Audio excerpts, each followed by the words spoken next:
So meron kaming unit dito sa Laptop Factory na hindi namin masyado pinapansin. Pero we just noticed kahit paano mabenta tong unit na ito on his price point. Ngayon, nagkaroon ng announcement si Lenovo na nagkakaroon ng price drop dito sa unit na ito. Wherein na kahit hindi siya na price drop, mabenta na tong unit na ito. What we have here is this Lenovo IdeaPad Slim. So titignan natin kung ano ba maganda dito sa unit na ito and bakit siya binibili ng customer kahit ganun kamahal ng presyo niya. But, bumaba ngayon ang presyo nito.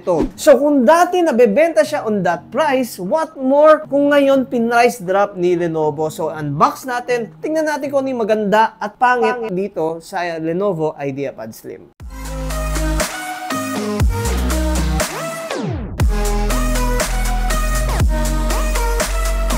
So what's inside the box? May laptop, it's color silver, printed materials, and then nandyan din yung kanyang charger, at syempre, meron din siyang Lenovo bag. But before we proceed on the appearance of this unit, magbibigay tayo ng dalawang Hydrate Spark. Ngayon, our question for today, bakit tinawag na Lenovo ang Lenovo? Now, to be honest, there's no actually right answer or wrong question about here. Palupitan na lang na sagot. Kung sino may pinakamalupit na sagot, mananalo ng Hydrate Spark. Ito yung tumbler na umiilaw. Saan ka makikita, habang umiinom ka, nag-ground ka, di ba?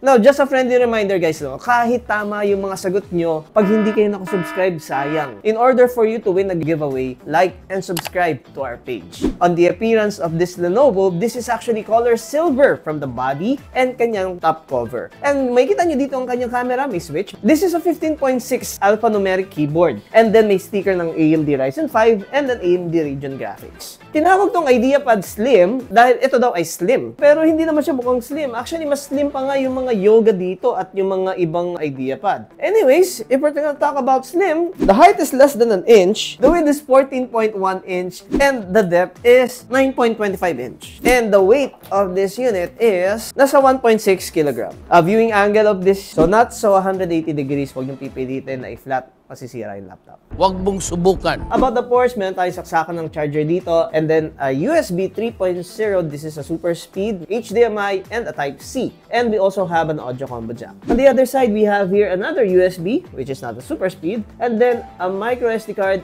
and a light indicator if it is on, and a Novo button. In case na hindi na nag-on yung laptop nyo, pwede nyo i-bypass yung power button, ito ang gamitin para i-factory reset or do other settings. Okay, now let's talk about the specification of this Lenovo IdeaPad. Isang reason kaya mabenta tong unit na to is because of the specifications versus the price. Pero titignan pa rin natin kung ano rin yung mga hindi maganda dito sa unit na ito. Complete model is Lenovo IdeaPad 82VG002DPH. Just in case na gusto nila malaman yung model. So this is an AMD Ryzen 5 7000 series. It's an 8GB memory with a 512 SSD. This is running a Windows 11 Home, and this laptop also comes with a Microsoft Office. And then it's already a full HD 1920 by 1080. However, it's not an IPS. It's just a TN display na every time that you're gonna move the hinge, nag-iiba yung color niya. And speaking about nits, hindi ganun kataasan ang kanyang nits. At least honest kahit paano. Hindi naman tayo pwedeng puro wow, wow, wow. Siyempre maghanap tayo ng pangit. Okay. Camera quality of this Lenovo IdeaPad, so hindi ganun kagandahan. Pwedeng gamitin as casual. It still do its purpose. And about the audio quality, okay naman ito. And what you're hearing right now is the quality coming from this Lenovo IdeaPad. Kanina pa, lumilipad yung langaw na yung pati dito sa camera, nakikita.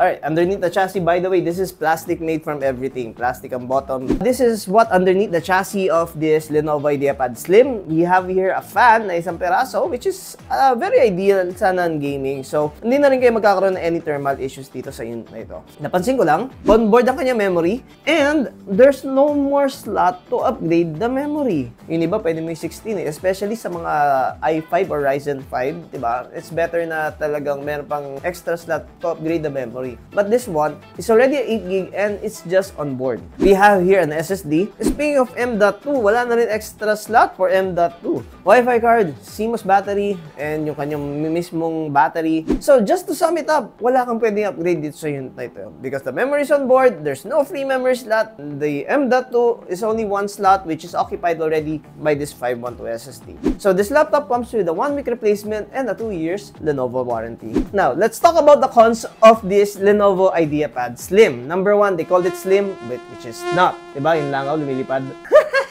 it's not really that slim. Kasi pag sinabi mong slim, dapat slim talaga. Pero hindi naman ganun katabaan. And the other concept this unit, yung kanyang display. Just at the end, it's not an IPS. Pag tinago ko tong logo na ito, hulaan mo kung ano to. Ay, Lenovo pala. Top cover, yeah. The design is so meh. Buti pa si HP, no? May logo sa gitna na silver, tapos may pa-brush. So, isa rin sa mga cons ng unit na ito, hindi na upgradable ang laptop na ito. Hindi ka pwede magdagdag ng memory, hindi ka rin pwede magdagdag ng storage. Alright, let's proceed on the pros of this Lenovo IdeaPad Slim. Number 1, its price. As I mentioned, dati, this is 32,500 at nabebenta na siya sa ganun price point. What more nung binaba pa ni Lenovo ang kanyang price? Now, binibenta na lang namin to for 31,000. Okay, so anong meron doon sa 31,000 na yun? This is already a Ryzen 5. Yung mga ibang Ryzen 5 namin, 5,000 series lang. Ito, 7,000 series na. And not to mention, meron na siyang kasamang Microsoft Office. Isipin nyo, for a 31,000, para ka na naka i5 or Ryzen 5 na may kasamang Microsoft Office. It's really ideal to sa mga... This is very ideal sa mga estudyante. Kahit yung mga corporate offices, yung mga nagtatrabaho, if you're in a tight budget, hindi mo naman kailangan ng super ganda display. Ang kailangan mo, may maganda ang processor, may Microsoft Office, the price is right. Then, ito, bagay sa inyo tong Lenovo na ito. So, pwede naman to sa mga light games, katulad ng mga Dota 2, pati yung mga simpleng CSGO lang. Pero, if you're gonna play Apex here or mga AAA games na mga latest, nako, maglalag tong unit na ito. And pwede rin to, syempre, sa mga light video editing.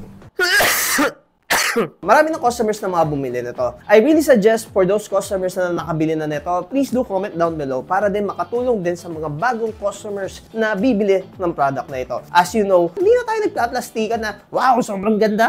Then again, maraming salamat sa mga customers natin na continue liking and subscribing. Konti na lang, 200,000 na tayo. Okay? And pagdating natin na 200,000, meron tayong pa-special price. In case that you're interested in buying a laptop, pwede dito installment, pwede home credit or credit card. And then, meron tayong mga branches nationwide. Kung nalalayo ka sa mga branches namin, meron tayong cash on delivery. So, nasabi ko na lahat ng tungkol dito sa unit na to na IdeaPad Slim. Then again, this is Tito Dustin. Thank you for watching. Have a good day. Bye-bye.